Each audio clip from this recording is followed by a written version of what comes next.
Um, my wife fell from about 14 feet, almost 3 meters, broke her hip bone. We were in the hospital, and the doctor said it'll take 3.5 months before she can put weight on it because it was a compound break. And I said, that's way too long.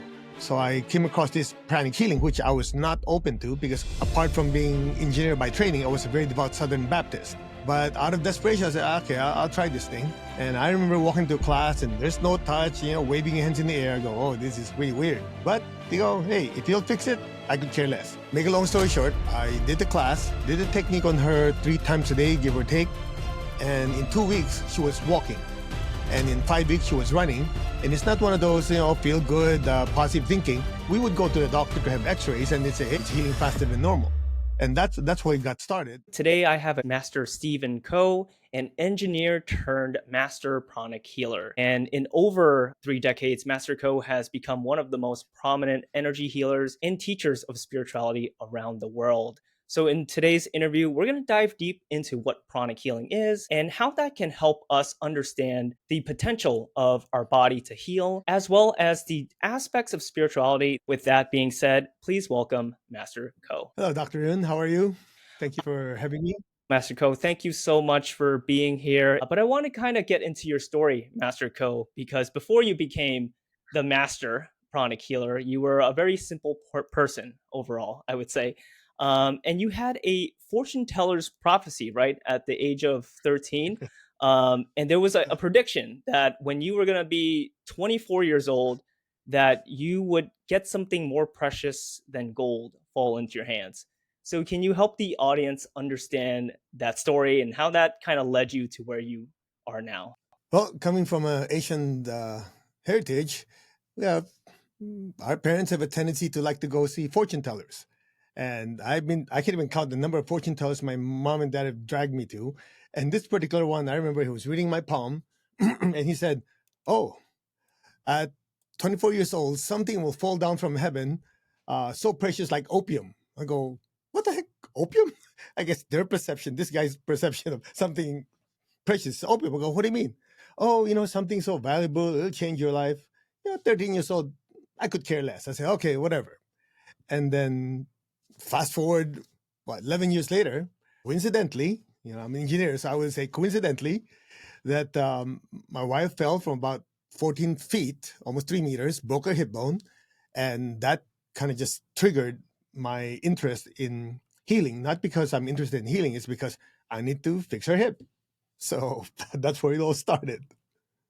It's such a fascinating story, Master Ko, because I think a lot of us who come into these healing modalities do it for someone else, right? Especially a loved one. So it's kind of miraculous. And I really want to set the story up with your wife because, falling from a 14-foot, height is very serious. And I'm sure the doctors gave you a very long timeline, but you learned pranic healing, which is an energy healing modality founded by Master Choa Kok Sui. Can you explain what pranic healing is and use your wife as an example? Because I think her recovery story is very miraculous.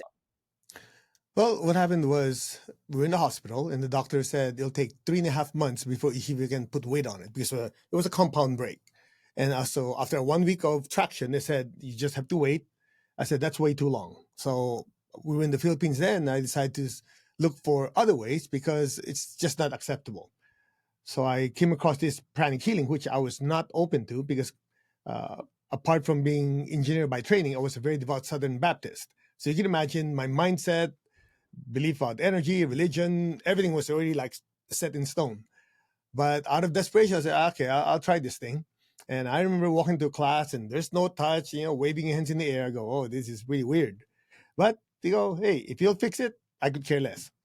Make a long story short, I did the class, did the technique on her 3 times a day, give or take. And in 2 weeks, she was walking.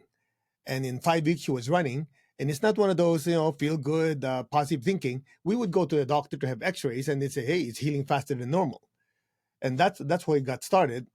Now, for me personally, as having a technical mind, I go, okay, I might not feel anything, which I don't. At that time, everybody could feel energy except the guy, this guy couldn't feel a darn thing. I was in class, okay, scan, I go, I have no clue what they're talking about. But I understood the science behind it. And the science behind it is as simple as this. Two factors. Factor number one, the body tries to heal itself. I mean, all of us know that if you have a cough or a cold, the body stimulates the immune system to try to kill germs and bacteria. And number two, second factor is, in order for the body to heal, it will consume some fuel.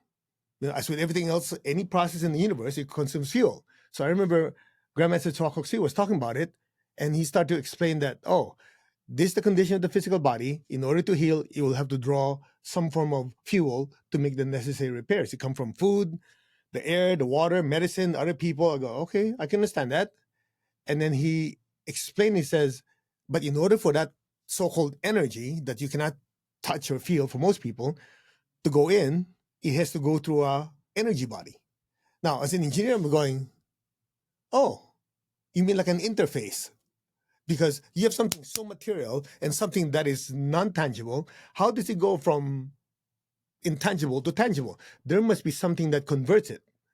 And that's when he explained more like the energy body consisting of energy centers, energy body, energy channels, act as a conduit to bring that life force, convert it to a certain vibration frequency the body can use as fuel. So I said, okay, I think I understand that. And here's the most important part. The way he explained it, he said, every ailment has a unique energy pattern. So is every disorder. So the fact that my wife had a broken bone, they'd already done experiments where broken bones, these are the areas that are malfunctioning in this so-called interface or this energy body. And they've used certain protocols, step-by-step techniques like recipes to be able to repair it. Okay, well, why reinvent the wheel if there's already a history of people getting well using a certain recipe? All I got to do is follow it. So even though I didn't feel anything, I just followed it, step one, step two. I practically memorized the book because I couldn't feel anything. And so in the end, I go, well, I might not feel anything. I might be doubting it. But the fact that she's walking, you cannot have an effect without a cause. That's when I got into it more because I started seeing results in many people. So I hope that helps. Yeah, yeah, and thank you for sharing that because, and like you've touched upon, Master Ko, this platform that I am sharing is really focusing on the evidence and the science to a certain extent of how these modalities work, whether it's meditation, yoga, energy healing, right? The science is catching up, but there's nothing more convincing, Master Ko, than seeing your own wife heal, right? Or seeing your students produce the healing effects as well. And I want to touch on something you said very interestingly, was that you were practicing these healing techniques. You were even teaching, right, pranic healing to other students, but you couldn't feel this energy. So, as a logical person myself, what made you keep going when other people can feel it, but you couldn't feel it? Because I think a lot of people struggle to trust in something they can't see, and let alone trust something they can't feel. Of course. Actually, it was 6 years before I started feeling something. I was already teaching for 6 years, and everybody could feel energy except the guy teaching the class. And so, just like you, I've been asking so many questions. What kept you going? It's very simple. People continue to get well. So, whether I feel something or not, it's really not important. What's important is whatever the process is, produce a result. So, if I wave my hands this way, even though I don't feel anything, if somehow that waving the hands does something and it does it repeatedly, well, that causes having an effect, and you do it over and over again, it can be repeated, something must be happening. So that kept me going. And the critical part, like most people ask, well, what changed that you started feeling? I stopped caring. I said, who cares? If I feel something, great. If not, doesn't matter. And the interesting part is, I remember Master Cho explained it, is because when you use your will, you're using so much concentration, your sensitivity drops. It goes inversely. Well, I was trained to just keep pushing, get things done. I didn't realize the awareness or sensitivity went down. When I stopped caring about feeling something, then I started feeling something. So it took 6 years, but there's hope. Yeah, yeah, that's such an interesting way to look at it, but it makes so much sense. Because I feel like as you say that, I know a lot of the people that are into energy healing or spirituality, as you know, Master Co, they might not be as willful, right? They might have a very open heart. But what I am interested in pranic healing in Master Choa Koksui's work is that he really teaches a balanced approach, whether we do energy healing, whether it's life. It's really a balance of having the heart and the mind, which I think you teach very well. So for the students that you've taught, and in terms of pranic healing, the audience for the first time is hearing about this for the first time, because many people know about Reiki, and I'm sure, Master Ko, you've heard and gotten asked a million questions about, what's the difference between Reiki? Because all I know is Reiki. All I hear is Reiki. But you've mentioned this interface with the energy body, and there's a protocol. There seems to be a science. So, from your perspective in all these years, how would you kind of clearly differentiate pranic healing with Reiki? Oh, that's very simple. First of all, the word Reiki, if you write it out in Chinese character, is Ling Qi, means soul energy. That's one. The other thing is, and this is based on my interaction with easily a couple thousand Reiki masters come to the class, is I would ask them, okay, now that you've taken pranic healing, what would you say be the difference? Because if I say it, I'm biased. So I don't want to hear what they have to say. They said, oh, the way we were taught, you have to have an attunement. And from that attunement, you do these certain techniques, let the energy go where it needs to. And there's no focus on cleansing, at least originally, because later on, as with anything else, any teaching can be, lack of a better word, bastardized and distorted. But the original teaching, there's no cleansing. There's no quote unquote special protective techniques for the healer. Anything that you hear afterwards have been incorporated after. So I was talking to them, and then this is the conclusion I have to make it easy for your audience. Number one, we're using the same ocean of energy. Okay, although people might claim, hey, this is Reiki, the fact that it's called universal, that means it's the same ocean we're swimming in. It's how it is used that makes the difference.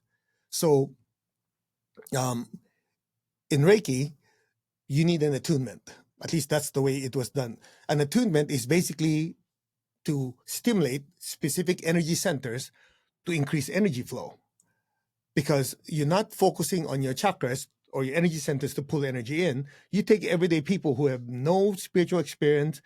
The energy centers are not as wide as it should be to bring the life force in. In order to jumpstart them, they attune or give energy to stimulate the crown, the Ajna chakra, the heart, and the hands. Now, in pranic healing, there's no attunement, because when we heal, we start with a basic premise. We are not the healer. We are simply the channel for the energy to flow through. So we're not using our own energy, so use the energy from the environment. If you're using from the energy of the environment, well, it has to have an input and an output. And that input could be your crown center when you pray over someone, could be your other hand to receive. It could be entire aura when you do deep breathing. So it could be many different ways. So you don't need an attunement, because you immediately focus on pulling it in and projecting it out. And the way Master Choa explained it is, you are like a pump. You pump it in, you pump it out. Okay? Now, the next part, I think that is a major difference. Panicking is a lot more technical. It's technical in the sense that the principles of how this life force works, the mechanism that how it works, the application, the technique, all of that is clearly explained. So in your case, when you're healing, you are proactively assessing how the energy field is. What areas the energy field need to be adjusted or corrected, and you apply the necessary technique. Now in Reiki, it's good for everyday people to learn and easy, because you don't need that. The way they teach you is like you focus on the attunement, the symbol, and then you just let the energy go where it needs to. So I think it's for a different audience. That's one. And the only thing that I might add is, one of the things I love about pranic healing that allows us to help all other modalities is healer hygiene. Very few modalities really focus on it. They just say, well, if you have a good heart, you want to help someone, you don't have to worry about it. Everything takes care of itself. And then a few years later, they complain about back pain. They feel so drained. They have problems. When in reality, all of that could be alleviated if they practice something as cutting the energy cords, doing self-cleansing, doing meditation, recharging yourself. So to super summarize it for you, the difference is Pranic Healing is more technical. It focuses a lot on protocols and recipes and techniques, where Reiki doesn't. Pranic Healing is for someone who really wants to dive in to the mechanism of healing. Reiki is for someone who just wants to help someone they care about. They might not want to know the intricate details of the energy body and how energy works. So I think, as Master Cho says, all healing comes from one source. It's just how it is expressed. Hmm. That's very beautifully explained, Master Ko. And it reminds me again of sort of the logic versus the intuition part. And I think there's no better example to what you say is that you can have an ordinary guy off the street, teach him level 1 pranic healing over a weekend, have no experience with energy healing, let alone meditation or spirituality. They could be an atheist, right? For all we care. And they practice the techniques, but what you're telling me is so significant, right, Master Ko? Because if everyone learned this to a certain capacity, right, there would be a huge shift in our understanding of health and our emotions and our minds and thoughts. And you speak about, the energy hygiene part, which, a lot of empaths struggle with, right? So where do you see this going with pranic healing? Because I feel like the way that it's set up, it's meant to be disseminated to a large population of people, because not only, like you said, you don't have to be open to this. You can just learn it in a weekend, and it can help people and help yourself. Well, a big part of it, I think, is it helps everyone who learns it to understand how energy works.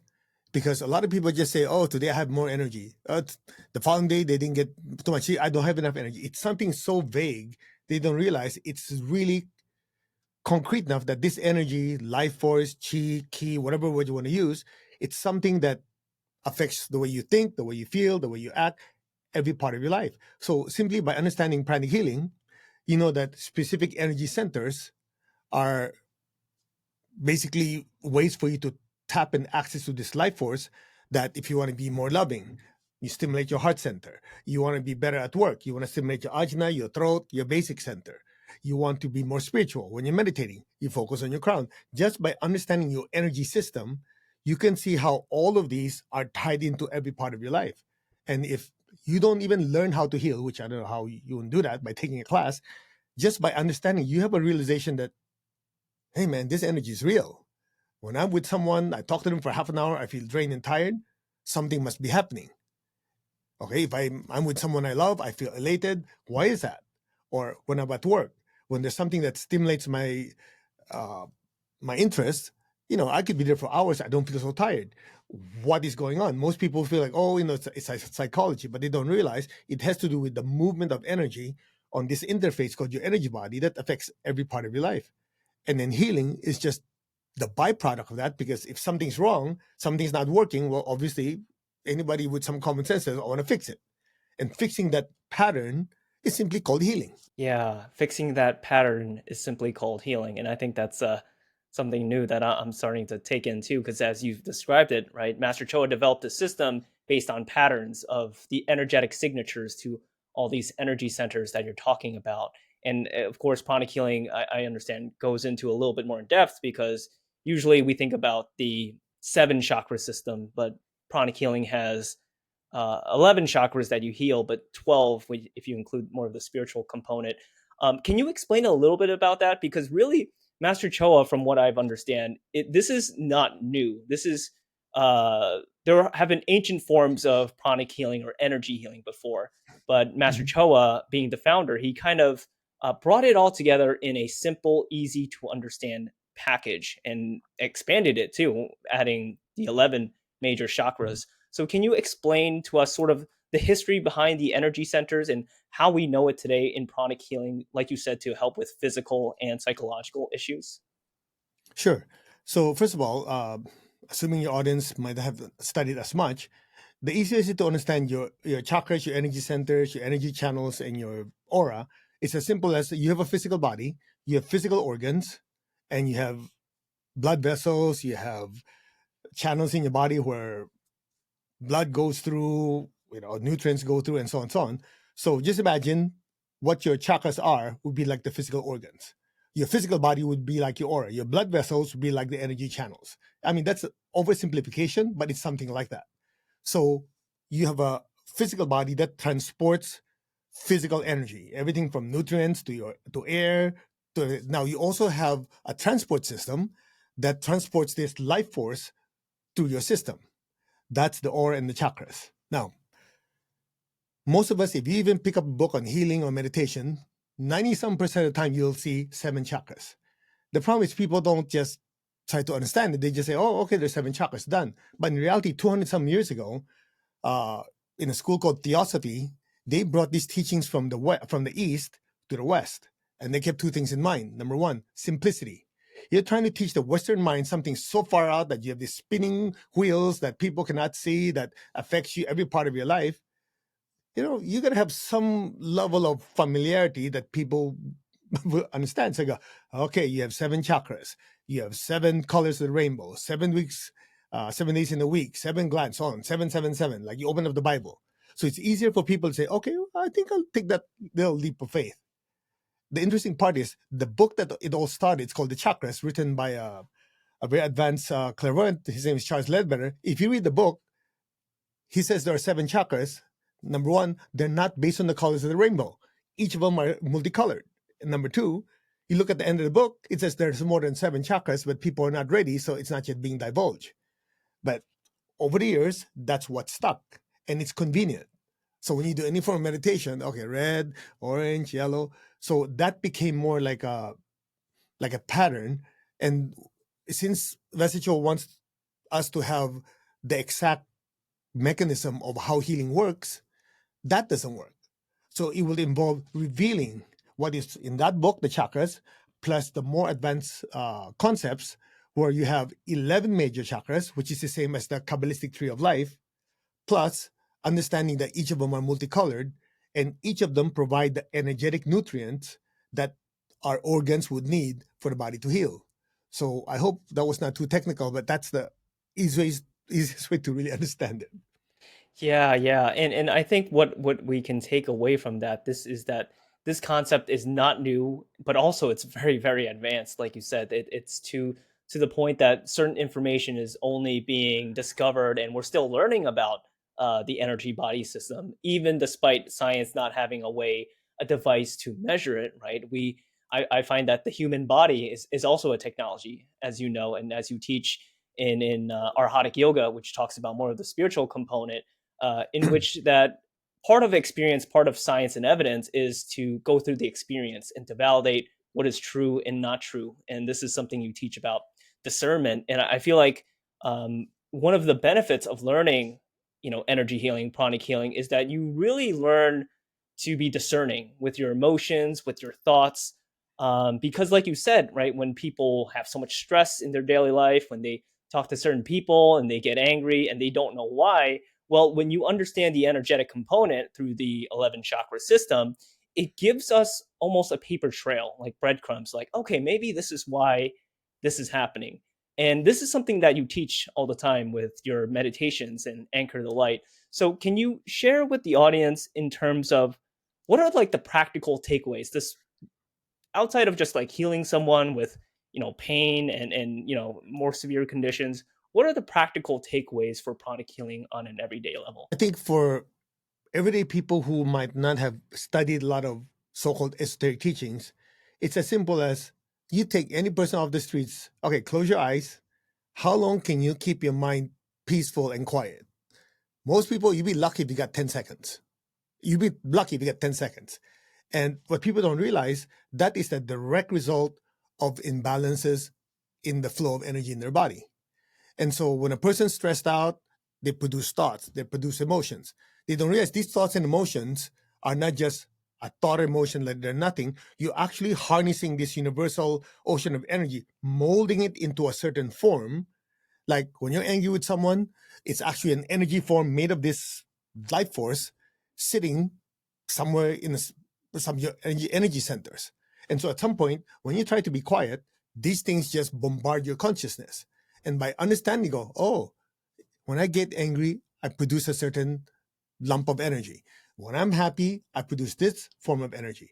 By that realization alone, most people would say, "Oh, so I'm responsible for my thoughts and emotions." Yeah, and that affects you, affects the people around you. Law of attraction and repulsion. Whatever you have, you attract.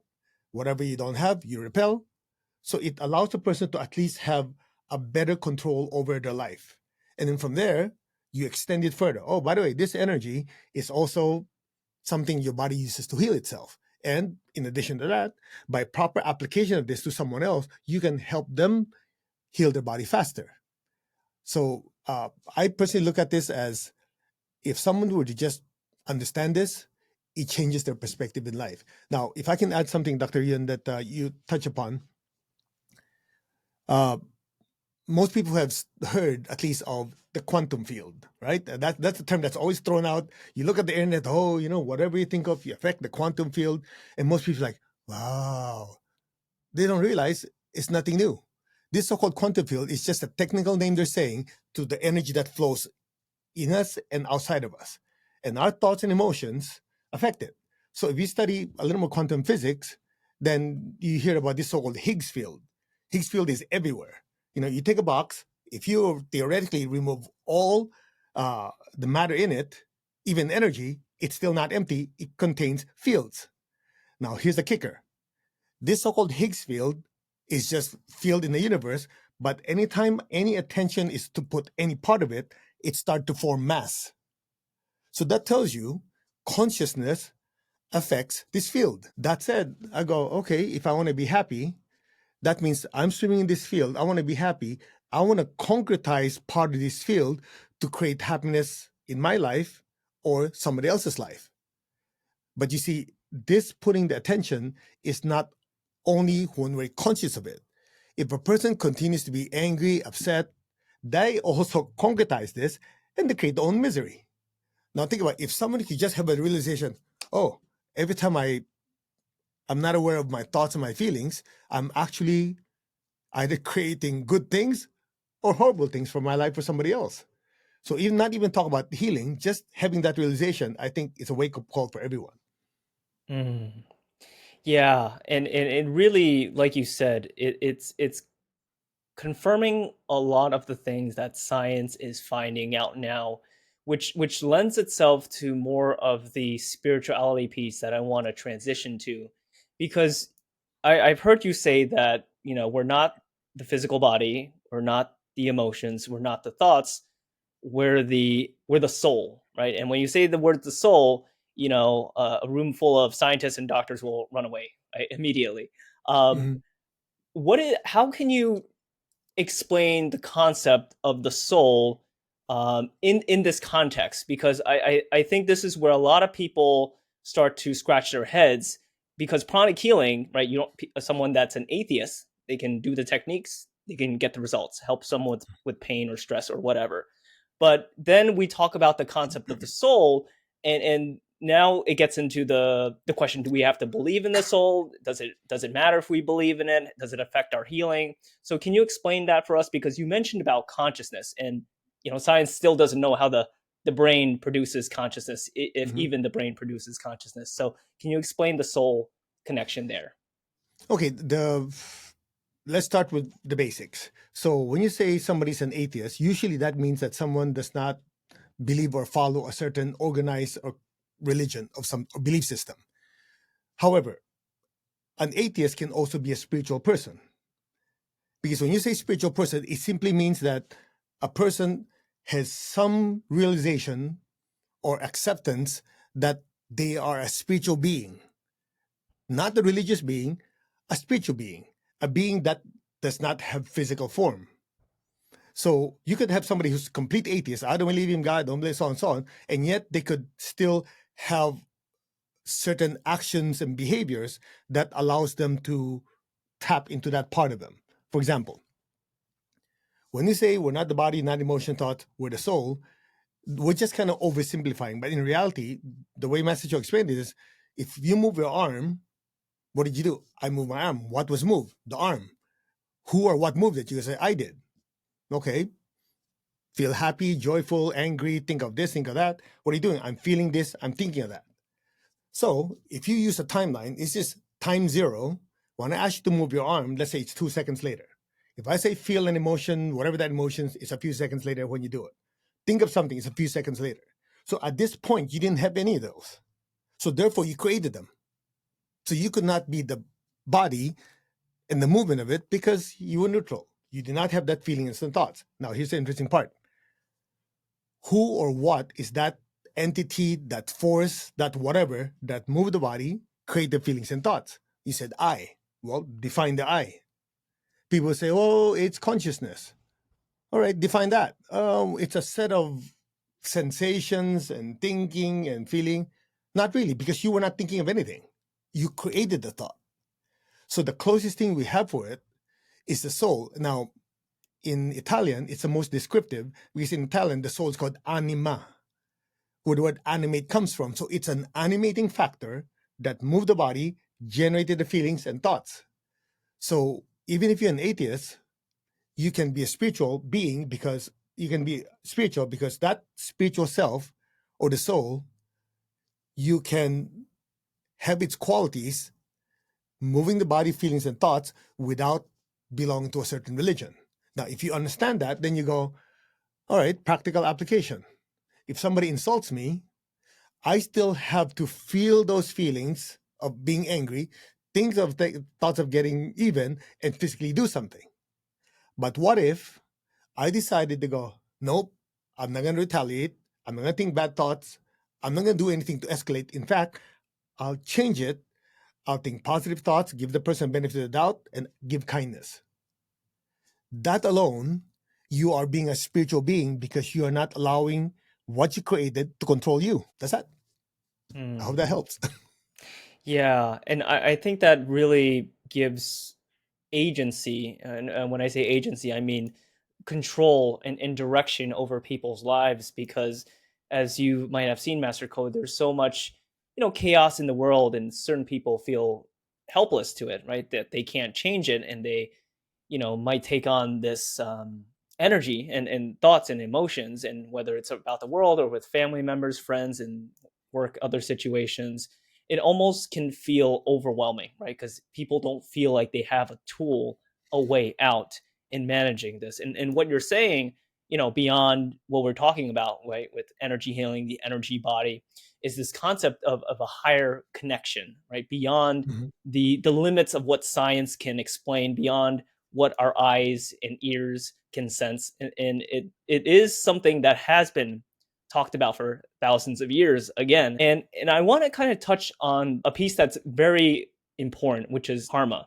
Now that we talk about the soul, because you've mentioned that karma comes into play as a factor for healing when we're working on more severe cases such as cancer. So, can you help the audience understand the concept of karma and how that affects people's health? Because mainstream science and medicine, that is not a factor at all. That's not even something we think about. Well, actually, it does. It's just they don't look at it in the way it originally was explained. So karma is simply action and reaction to oversimplify it. So we already know in what second or third law of thermodynamics that there's whatever cause you always have an effect.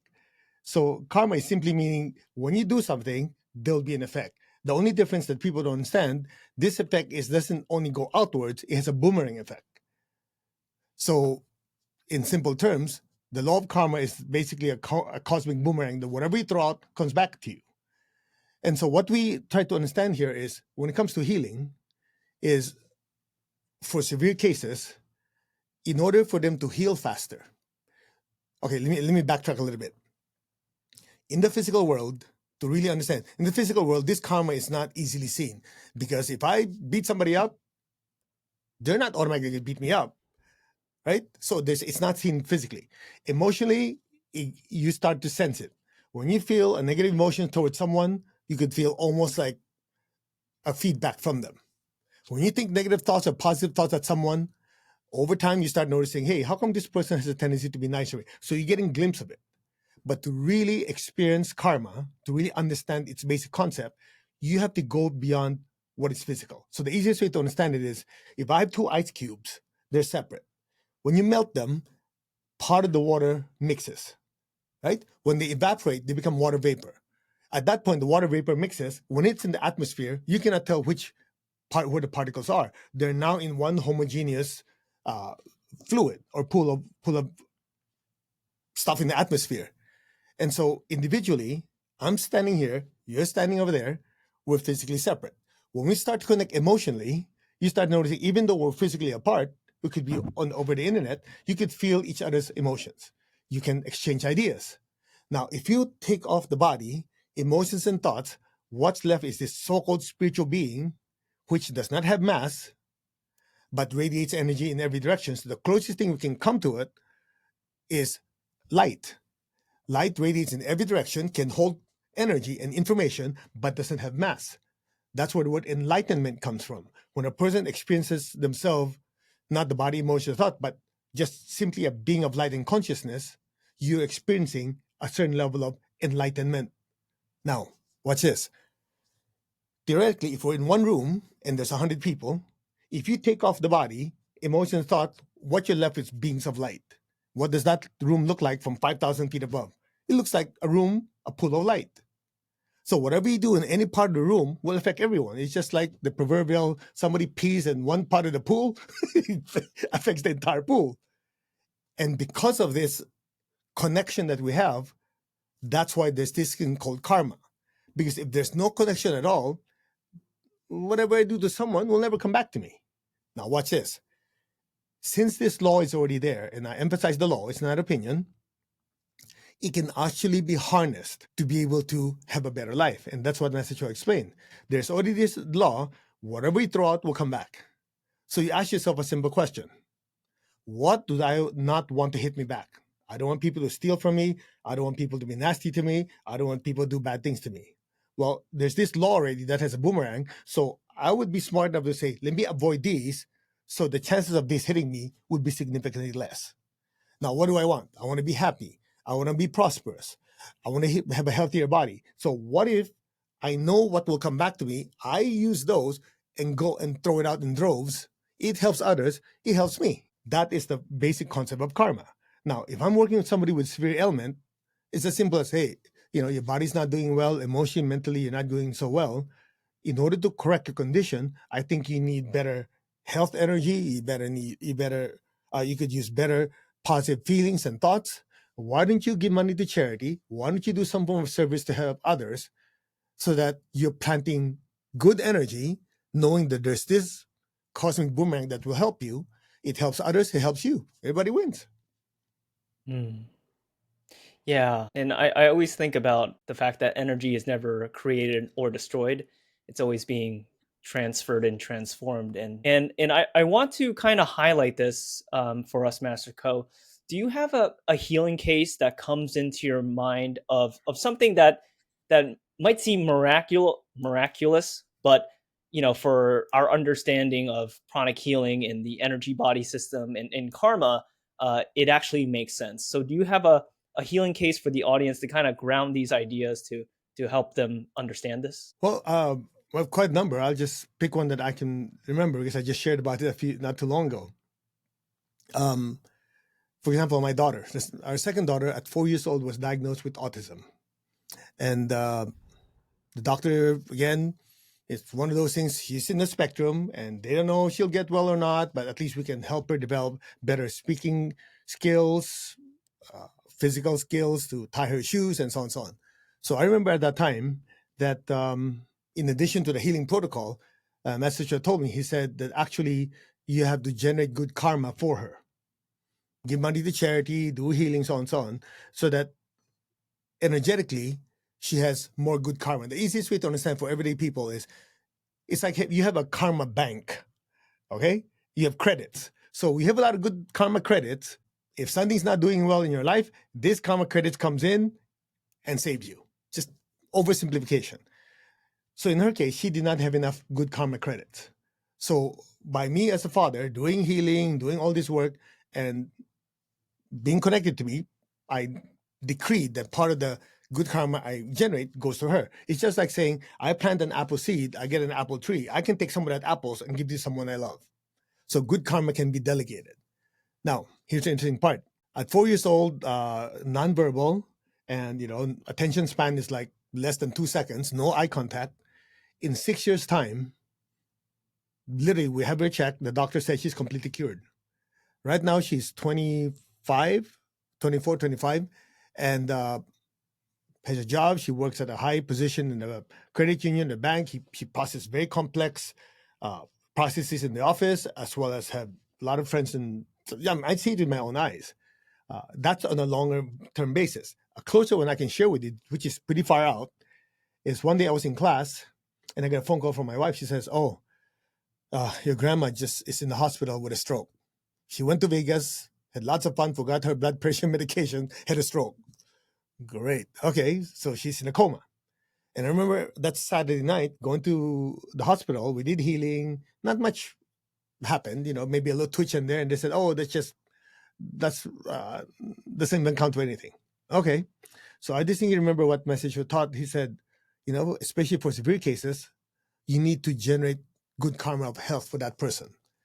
So what I did, I said, well, nothing else we can do about this. So I called all my relatives. Now, just to give it context, my mother's side has 11 children.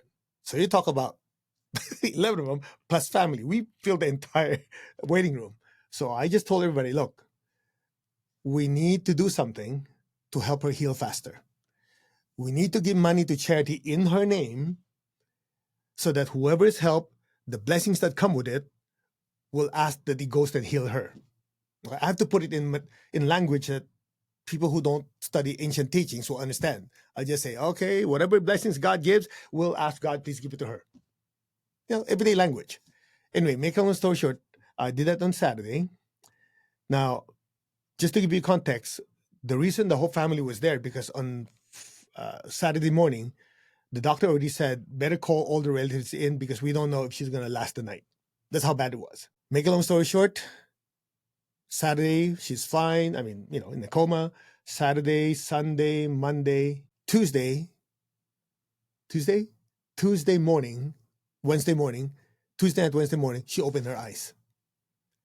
Thursday, she's fine. Nothing else changed, but the money was given out to charity, I think Monday or Tuesday.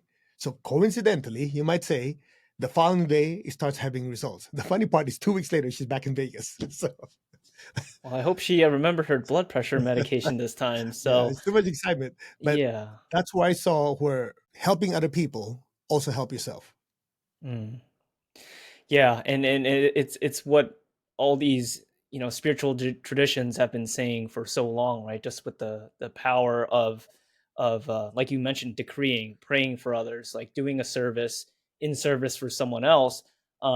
Whether this energy component we see it or not, it's happening, and it's happening in ways that science can't explain it. And at times, Master Co, I find that these stories, these experiences that you mentioned that are so close to you, right, with your family members, with your daughter, and other loved ones, it reminds me of the power of sharing this in a way until science catches up, until science can prove, like, oh hey, this is the energy body. Oh hey, there's this thing called karma. Here's the energy being transferred, right, when you give to charity or things like that. So it really inspires people to, like you did, right, when you didn't feel any energy for 6 years and you were practicing and teaching students. I think that gives us motivation to keep going, to move forward because of these stories. And to kind of come towards the end of the conversation, I want to touch upon the teacher, the founder of Pranic Healing, Master Choa Koksui, because as you know, there are so many gurus nowadays, right? Business gurus, self-help coach gurus, all different types. But can you explain the importance behind a guru? Because I've faced these questions too with people entering an organization, whether it's Pranic Healing, whether it's another spiritual organization. They have one figurehead. It might seem a little bit awkward. It almost seems like, I hate to say it, like a cult, because you are praising this one person and everyone has Mhm. this blind devotion. So knowing that Pranic Healing is such a logical system, can you explain the importance of a guru in the context of practicing meditation, healing, things like that? Of course. you have to realize that we're here to learn lessons, to evolve, to grow, and so on and so on. So the question is, before we even get there, is can you learn and grow without a teacher? The answer is yes. The question is, how much pain, how many mistakes do you want to make to get to your objective? What if somebody gave you a map or a GPS that says, follow this, don't go here because you're going to get hurt? Somebody who's, as the Chinese says, if you want to know what's at the destination, talk to somebody who's been there and on the way back.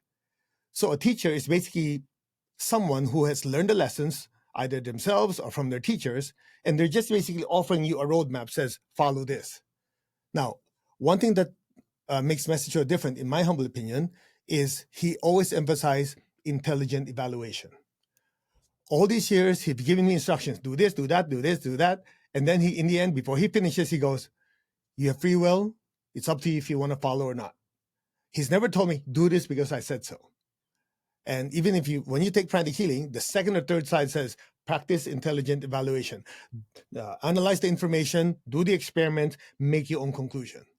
And so I think that's a perfect balance, because to say I don't need a teacher to get anywhere is just dumb. I mean, it's just, sorry, that sounds bad, but these are just arrogant, ignorant people that think they can do it themselves. It's possible, but I think anybody with some form of common sense will say, why would you even use ChatGPT if you know everything? Why would you consult it? Because you want to get information. If somebody can give it to you in a very simplified, orderly manner you can just follow, and still give you the freedom, the independence to interpret it in a way that is applicable to you, why wouldn't you? So that's why in Pranic Healing, we have great respect for the teacher. And me personally, I can tell you, without him, I would not be who I am today. I was a rebellious kid who was dead broke at 24 years old. My wife got healed because of Pranic Healing, our second daughter. And last November, this is the newest thing that most people didn't know, our older daughter was suddenly diagnosed with a fibroid the size of your fist, about 2 pounds of it. And imagine that she's like 30, and then the doctor was saying, "Oh, we've never seen that before. It's literally this big." And Tiny Healing helped us. One, with the healing, healing was very fast. And Kri Shaktis, which you heard of, is how your thoughts and emotions could affect the flow of parts of your life. I remember the doctor was going to give her an appointment 3 months later, which is ridiculous. The thing is hurting her. The doctor said, "Oh, we don't have anything till 3 months from now." So I used the techniques taught in Kri Shakti, and coincidentally, instead of having waited 3 months, doctor said, "Oh, we had an opening, we had a cancellation. Can you come in tomorrow morning?" Just like that. So, yeah, that's one of the reasons why I have great respect and love for my teacher, because he changed my life, and I see it change the lives of millions of people. Yeah, that's so beautiful, and I think that what you just described, Master Ko, like I said, these experiences are so personal because they're your family, but it can be replicated, right? It can be another family that has these tools, has these teachings, and they can do the same thing that you're doing too. And it's just in a different context. And that's one of the reasons why I'm also so interested in learning more and applying pranic healing, because it's universal, like you've mentioned. And thank you for sharing that. That's a new story. And thank you for sharing your vulnerability and your openness to the audience here. So, and especially to what you're saying about the guru as a teacher, and really, it's like another parent. I think I've heard you say, like, the teacher is another parent that has been guiding us, and the parent has been there before, but respects your free will. So, how many times you want to fall and get up, it's up to you. But there's an easier path to what you're saying. And that's why I have a lot of respect to Master Choa Koksui's work as well, because of the way he teaches and disseminated the teachings in a very universal way that really helps everyone. Absolutely. So coming to a close for this interview, and what is your vision for the future, Master Ko? You've been doing this for about 38 years, 37 years, right? Which is a very long time. What is your vision? What is your goal? Because you've been at it for so long and you just keep going. So I am just curious. That's a good question. Uh, my vision, if you call it a vision, is just keep going. There are millions of souls that need to be transformed. And the joke I always make is like when I see something in the news or people do stupid things, I go, well, if everybody's a saint, I'll be unemployed. So I think a big part of it is just continue sharing the teachings that, you throw it out there. It's not going to touch on fertile soil each time. But if there's enough fertile souls to accept the teaching, it'll transform their lives. And that will send ripples out, will affect more lives. I think that's the only way we can really transform the world. Because if you don't change people's consciousness, rules and laws, all those can only do so much. If the change comes from within, that they're a spiritual being having earthly experience, that we have to treat people right, we have to be kind, that to make our lives better, we don't focus only on ourselves, but actually be of service to others. I think this consciousness spreads. I think that's how you're going to change the world. That's just my opinion. Yeah, and very much needed nowadays, and more than ever. And for those that are interested in learning more about your work, I know you have a couple of online events, the Life Force event, and also you're teaching Healer's Mastery in September in a couple locations. Can you talk a little bit about that? And I'll link all those information down below for us. Sure. Healer's Mastery is essentially Pranic Healing level 1, level 2, level 3, level 4. Level 1 is using energy, white light. Advanced Pranic Healing is understanding that this white light is not just white, it actually breaks down to many different colors with different frequencies. And Pranic Psychotherapy is taking that information and applying it specifically for emotional, mental, and psychological imbalances. And Crystal Healing is taking 1, 2, and 3 and using an amplifier called the crystal. Simple as that. And normally these are taught in 4 weekends, and we teach it in 5 days from 9 a.m. to 11 p.m. Super intensive, because I noticed that it's happened so many times. People take a class, and by the time they take the advanced one, they go, what did I learn 5 weeks ago? But we put it together in a very logical sequence, and one builds on the other. We've had better results with that. People actually coming out and practicing because they have the confidence, they saw the big picture. So that's called Healer's Mastery of all 5 days, 9 a.m. to 11 p.m. And people say, am I going to have enough energy to sustain? I go, hello, it's an energy class. Of course you will. That's one. And then the purpose of Unstoppable Life Force is essentially a master class to introduce the public to pranic healing. We've used different names for it, but essentially to, go down to the basics. Look, when you're stressed out, what's happening? You can use certain breathing exercises to normalize it. You're having a conflict with your wife, your husband, or your coworker. There's some energetic friction happening. How do you correct it? Without learning the entire pranic healing, we take little bits and pieces from the pranic healing teachings and give it to you so you get to, oh, I have power over this. And from there, a lot of people who do that, they go, I want to learn more. They go to Healer's Master. It's basically 3 nights of 3 sessions of introduction to energy work. And we just do this year after year, 2-3 times a year. Beautiful.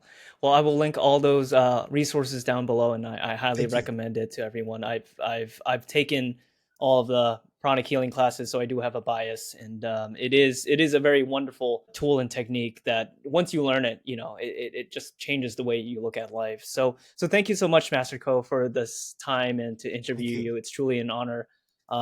It seems like you did not lose your willpower after becoming sensitive to feeling energy, right? And I still see it, and I appreciate all that you do because, like myself, I'm trying to bring the science and speak about these things in a way that everyone can understand, and hopefully, if they have an open ear, they're willing to try it, right? And like you've mentioned with Master Choa's work, he always taught about coming to your own conclusion, and like yourself, with your family members, with your daughters, with your wife, and myself and my own family, right? I've seen it work. I don't understand how it works. I know a little bit why, but it's that spark that makes me want to continue just like you and to figure out, what's really going on here and how can we, share this to the world. So thank you so much for that, Master Ko.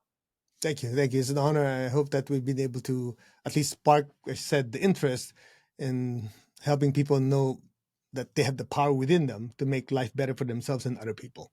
Yes. And I think that's the goal for every person, especially if you're a parent. And you've mentioned the soul too, right? And I think you said the heart of the soul is service, and that's something I always try to remember when I think about doing this work. So thank you so much, Master Ko. Thank you. Thank you. Thank you so much, Dr. Yun.